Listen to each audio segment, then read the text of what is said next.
Hello everyone, welcome back to Sunshine Edu Hub. I am an educator सलोनी शर्मा. आज हम करेंगे Wheatstone bridge principle. Exam point of view से बहुत ही important topic है ये. सो देख लेते हैं ये क्या है. ये एक सर्किट है जिसमें 4 अलग अलग रेजिस्टर्स कनेक्ट होते हैं. ठीक है. It is an arrangement of 4 resistors. ये एक अरेंजमेंट है जिसमें 4 रजिस्टर्स कनेक्ट होते हैं. और ये किस लिए यूज़ किया जाता है? It is used to determine resistance of one register in terms of other 3 registers. So हम देख लेते हैं ये कैसे बनाया जाता है. यहाँ पे क्या किया है इन्होंने, एक सर्किट में 4 रजिस्टर्स को कनेक्ट किया है. एक को हमने नाम दे दिया है P, एक को Q, R एंड S. ये हमने 4 रजिस्टर्स को कनेक्ट किया है एक सर्किट में. Let this P, Q, R, S are the 4 resistance. और ये G जो है ये गल्वेनोमीटर है. गल्वेनोमीटर इसलिए लगाया गया है कि हम इसमें से पास होने वाली करंट को मेज़र करेंगे और गल्वेनोमीटर की हेल्प से हम करंट की डायरेक्शन बता सकते हैं. सो गल्वेनोमीटर क्या होता है? गल्वेनोमीटर एक डिवाइस है जो कि करंट को मेज़र करने के लिए, very small amount of current जो होता है उसको मेज़र करने के लिए या फिर करंट की डायरेक्शन को देखने के लिए गल्वेनोमीटर का यूज़ किया जाता है. सो व्हीटस्टोन ब्रिज प्रिंसिपल ये भी कहता है कि अगर सर्किट में लगे हुए ये जो रेजिस्टर्स हैं, ये आमने सामने वाले जो रेजिस्टर्स हैं जैसे P and Q, R and S, अगर इनका रेशो बराबर हो जाता है तो इस गल्वेनोमीटर में से पास होने वाला करंट जो है वो ज़ीरो हो जाता है. इसी चीज़ को हम प्रूफ भी करेंगे अभी आगे. ठीक है, कि अगर इनका रेशो जो है वो इक्वल हो जाता है तो इसका मतलब यहाँ से जो गल्वेनोमीटर में से करंट पास होता है वो कितना हो जाता है? ज़ीरो हो जाता है. यहाँ पे मैंने ये लिखा हुआ है P upon Q equals to R upon S. अगर इनका रेशो जो है वो इक्वल आएगा देन हम कह सकते हैं कि यहाँ से गल्वेनोमीटर में से जो करंट पास हो रहा होगा वो ज़ीरो होगा. और जब इसमें से करंट ज़ीरो, गल्वेनोमीटर में से ज़ीरो करंट पास होगा तो हम उस समय कहेंगे कि ये जो Wheatstone bridge principle, Wheatstone bridge है ये बैलेंस्ड है. ठीक है, ये बैलेंस्ड कंडीशन में कब होगा? जब करंट IG जो है वो इक्वल्स टू ज़ीरो होगा. अगर IG does not equals to zero होगा तो ये जो व्हीटस्टोन ब्रिज है ये बैलेंस्ड कंडीशन में नहीं होगा, ये अनबैलेंस्ड कंडीशन में होगा. तो अभी हम ये प्रूफ करेंगे कि हम IG को ज़ीरो लेकर चलेंगे और हम देखेंगे क्या ये रेशो इक्वल आता है या नहीं आता है. तो हम इसमें किरचॉफ्स लूप लॉ जो है वो अप्लाई करेंगे किरचॉफ्स लूप लॉ. कौन से लूप पर? A, B, D और A. ये एक लूप, 2 लूप बन रहे हैं यहाँ पे. एक ये बन रहा है और दूसरा ये बन रहा है. ठीक है, तो हम पहले ये वाला लूप कंसीडर कर लेते हैं. A, B, D and A. तो इस P रेजिस्टर में से जो करंट पास हो रहा है, यहाँ से हम मान लेते हैं ये हमने एक इसके साथ एक बैटरी भी कनेक्ट की है और एक की लगाई है ऑन ऑफ करने के लिए. अब हम अगर ये बैटरी जब भी सर्किट में लेकर आते हैं और इस की को हम ऑफ करेंगे तो इसमें से एक करंट फ्लो होगा. करंट पॉजिटिव से नेगेटिव टर्मिनल की तरफ चलेगा और यहाँ से जितना करंट निकलेगा, अगर लेट अस सपोज यहाँ से I करंट निकलता है तो बैक इसके नेगेटिव टर्मिनल पर भी कितना करंट पहुँचेगा? I करंट ही पहुँचेगा. तो अब हम यहाँ से एक I करंट फ्लो करवाते हैं.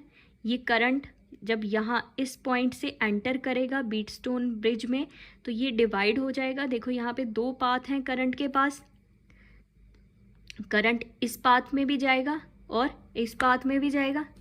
तो हम मान लेते हैं यहाँ से अगर I करंट आ रहा है तो I में से कुछ करंट इधर चला जाएगा और कुछ इधर आ जाएगा. हम मानते हैं यहाँ पे कितना करंट जा रहा है? I1 करंट जा रहा है. तो P रेजिस्टर के अलोंग कितना करंट जा रहा है? I1. तो यहाँ पे हम लिख लेते हैं वोल्टेज जो है वो किसके बराबर होता है? I इंटू R के. तो यहाँ पे इस रेजिस्टर का रेजिस्टेंस हमने माना है कितना है?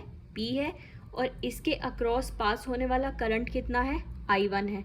तो हम यहाँ पे वोल्टेज जो है उसको लिख सकते हैं I1P। यहाँ पे कुछ ना कुछ वोल्टेज ड्रॉप होगा, है ना। जब यहाँ से करंट जाएगा तो वोल्टेज ड्रॉप होगा, क्योंकि रास्ते में क्या लगा है, इसके रेजिस्टेंस लगा है। यहाँ से I करंट यहाँ से I करंट आ रहा है, तो हमने मान लिया यहाँ से क्या जा रहा है, I1 जा रहा है। तो I में से I1 करंट इधर चला गया, तो इस तरफ कितना आएगा, I माइनस I1। देखो पीछे से I आ रहा था ना, तो I में से I1 तो इधर चला गया, जो पीछे रह गया वो कहाँ जाएगा, नीचे जाएगा। तो इसको हमने किससे डिनोट कर दिया, I माइनस I1, है ना। तो अब हमने ये वाला लूप कंसीडर किया है, तो इसमें हम देख लेते हैं। पहले A से B तक जब हम चलेंगे तो करंट यहाँ से I आ रहा था, तो हमने मान लिया यहाँ पे चला गया I1, क्योंकि करंट के पास दो पाथ थे ट्रैवल करने के लिए। तो करंट यहाँ से भी जाएगा और यहाँ से भी जाएगा, तो कुछ अमाउंट ऑफ करंट इधर चला गया, तो ये हमने I1 मान लिया। और बाकी I में से माइनस कर देंगे I1, वो क्योंकि उधर चला गया है, बाकी वाला कहाँ आएगा, इस तरफ आएगा। अब ये I1 जब इस B पॉइंट पे पहुँचेगा, अगेन इसके पास दो पाथ हैं I1 के पास जाने के लिए, एक ये और एक ये वाला।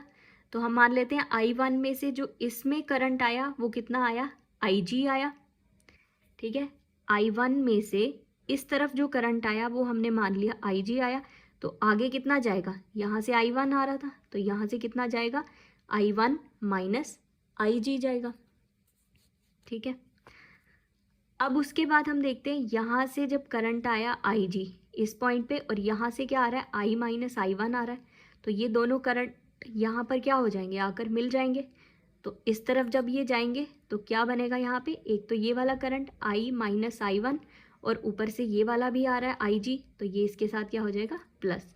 और जब ये बाहर निकल कर आएगा, यहाँ से I1 माइनस IG आ रहा है, और यहाँ से I minus I1 plus IG आ रहा है, ये दोनों यहाँ पर आकर ऐड होंगे, तो हमारे पास पीछे सिर्फ I रह जाएगा, क्योंकि बाकी वाले कैंसिल आउट हो जाएंगे। ये देखो प्लस IG प्लस का है, इधर से जो आ रहा है वो माइनस का IG है, और ये माइनस का I1 है, और इधर से जो आ रहा है ये प्लस का I1 है। So they will cancel out each other. तो सिर्फ हमारे पास यहाँ पे जो C पॉइंट से बाहर की तरफ जो करंट आएगा वो कितना करंट आएगा, I करंट आएगा। तो यही मैंने आपको पहले भी बोला था कि बैटरी जब हम कनेक्ट करेंगे, पॉजिटिव टर्मिनल में से जितना करंट निकलेगा वापस नेगेटिव टर्मिनल पर भी उतना ही आएगा, क्योंकि यहाँ से जब I करंट जा रहा है तो हमने देखा वापस भी यहाँ पर कितना आ रहा है, I आ रहा है।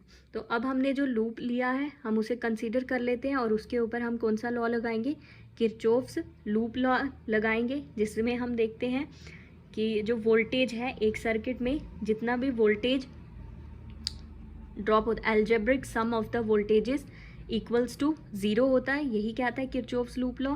तो हम इसमें एल्जेब्रिक सम ले लेंगे, किसका, जितने भी इसमें वोल्टेज ड्रॉप हो रहे हैं।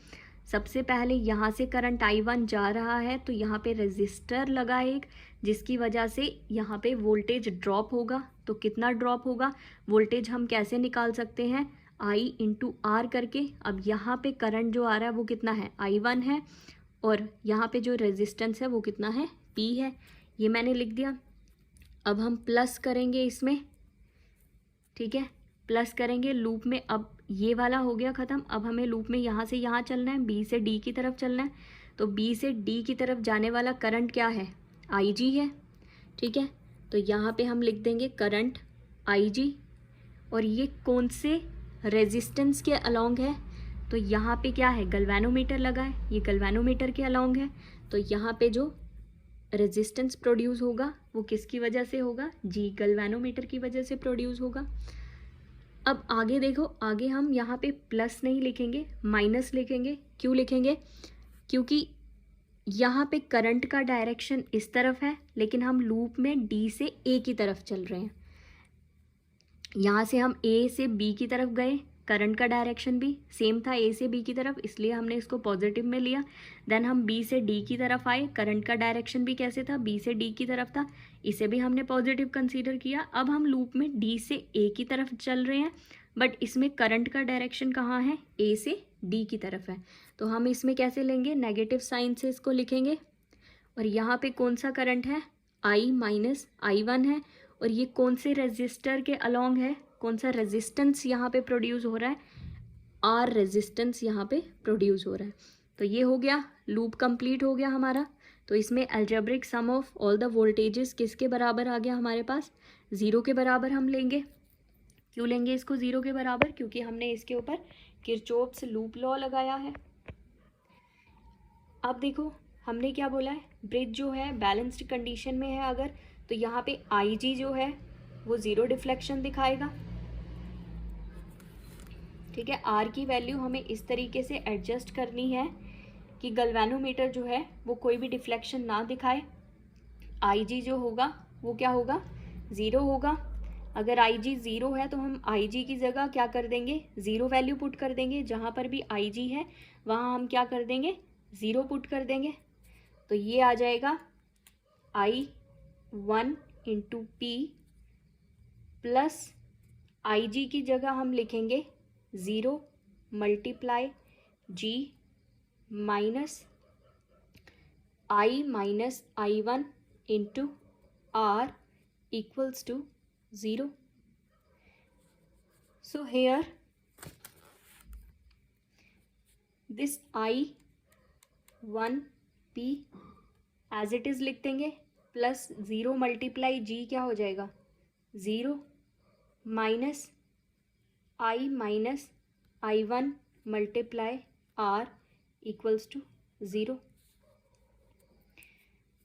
ये आ जाएगा हमारे पास I1P minus I minus I1 को ब्रैकेट में ही रखेंगे, मल्टीप्लाई R इक्वल्स टू 0। ये आ जाएगा I1P, ये माइनस का है इधर, इसे इक्वल्स टू के दूसरी तरफ ले जाते हैं तो ये किसका हो जाएगा, प्लस का, I minus I1 multiply R। देखो इस तरफ ये माइनस का था, इधर जब लाएंगे इसको हम किस में लिख देंगे, प्लस में लिख देंगे। So this is equation number 1। तो ये हमने किरचॉफ्स लूप लॉ लगाया था अभी सिर्फ A लूप के ऊपर, A लूप के ऊपर। अब हम जो है किरचॉफ्स लूप लॉ लगाएंगे किसके ऊपर, B लूप के ऊपर। Applying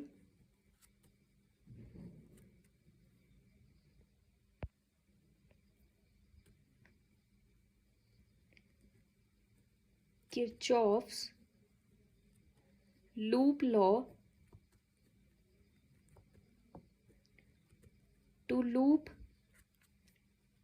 BCDB। देखो BCDB देख लो आप, ये B है, ये C and D and B।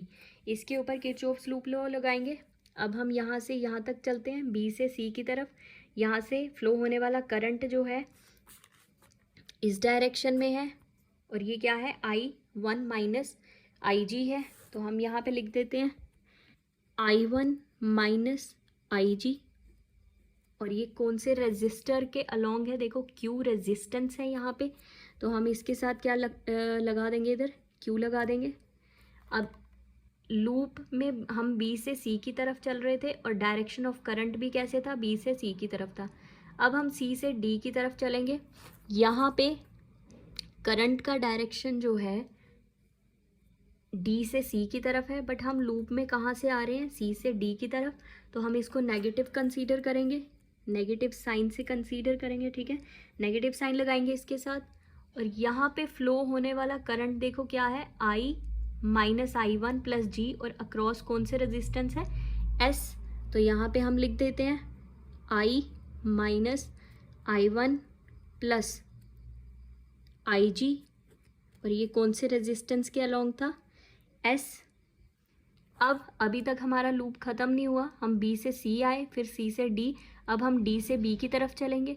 D से B की तरफ जाते टाइम IG, देखो करंट की डायरेक्शन क्या है, अपोजिट है, तो इसको भी हम नेगेटिवली कंसीडर करेंगे, नेगेटिव साइन से लिखेंगे, डिनोट करेंगे। तो ये आ जाएगा IG, और ये IG जो था ये कौन से रेजिस्टेंस के अलोंग था, यहाँ पे ये गल्वेनोमीटर के अलोंग है। ठीक है, रेजिस्टेंस जो प्रोड्यूस होगा वो गल्वेनोमीटर की वजह से होगा, तो हम यहाँ पे इसके साथ क्या लगा देंगे, G which is equals to 0। Equals to 0 क्यों ले रहे हैं, क्योंकि ऐसा किरचॉफ्स लूप लॉ कहता है, the algebraic sum of all the voltages in a circuit is equals to 0। अब अगर ब्रिज जो है बैलेंस्ड कंडीशन में है, हमने बोला था आई जी क्या होगा, 0 के इक्वल होगा। तो जहाँ पर भी आई जी है वहाँ पे हम वैल्यू पुट कर देंगे 0। यह आ गया I1 माइनस आई जी की जगह 0 multiply Q minus I-I1 plus I G की जगह 0 multiply S minus I G की जगह हम 0 लिख दें multiply G equals to 0। Now see here this I1 minus 0, I1 बचेगा, बाहर क्या है Q माइनस यहाँ पे बचा I माइनस I1 प्लस 0 करेंगे तो यही सेम आएगा मल्टीप्लाई S, और ये इसको मल्टीप्लाई करेंगे 0 के साथ तो ये पूरा ही क्या बन जाएगा, 0 बन जाएगा। तो इक्वल्स टू ये वाला 0 हमने लिख दिया। इस टर्म को लिखने की ज़रूरत नहीं है क्योंकि ये तो पूरी क्या बन जाएगी, 0 बन जाएगी। अब ये I1Q हम इधर ही लिखेंगे इक्वल्स टू ये माइनस I-I1 है, इसको इस तरफ ले आएंगे तो ये प्लस का हो जाएगा I minus I1 into S। This is your equation number 2। Now divide 1/2। First equation को हम सेकेंड से क्या कर देंगे, डिवाइड कर देंगे। सो फर्स्ट इक्वेशन क्या है हमारे पास, I1P divided by second equation में क्या है I1Q इक्वल्स टू यहाँ पे फर्स्ट इक्वेशन में क्या है I minus I1 multiply by R and second equation में क्या है I minus I1 multiply by S। So this I1 and I1 will be cancel out and this I minus I1 and this I minus I1 will be cancel out. So here we have P upon Q equals to R upon S. हमने ये prove कर दिया P upon Q equals to R upon S कि अगर इनका ratio जो है बराबर है, आमने सामने वाले रेजिस्टर्स का रेशो अगर बराबर है तो गैल्वेनोमीटर में से पास होने वाला करंट क्या होगा, IG जो होगा वो 0 होगा। और अगर IG 0 है तो हम कह सकते हैं जो व्हीटस्टोन ब्रिज है वो बैलेंस्ड कंडीशन में है। अगर IG 0 नहीं आएगा तो व्हीटस्टोन ब्रिज जो है वो अनबैलेंस्ड कंडीशन में होगा। I hope you understand this. अगर किसी को कोई भी डाउट होगा तो कमेंट्स करके आप डाउट क्लियर कर सकते हैं। Thank you.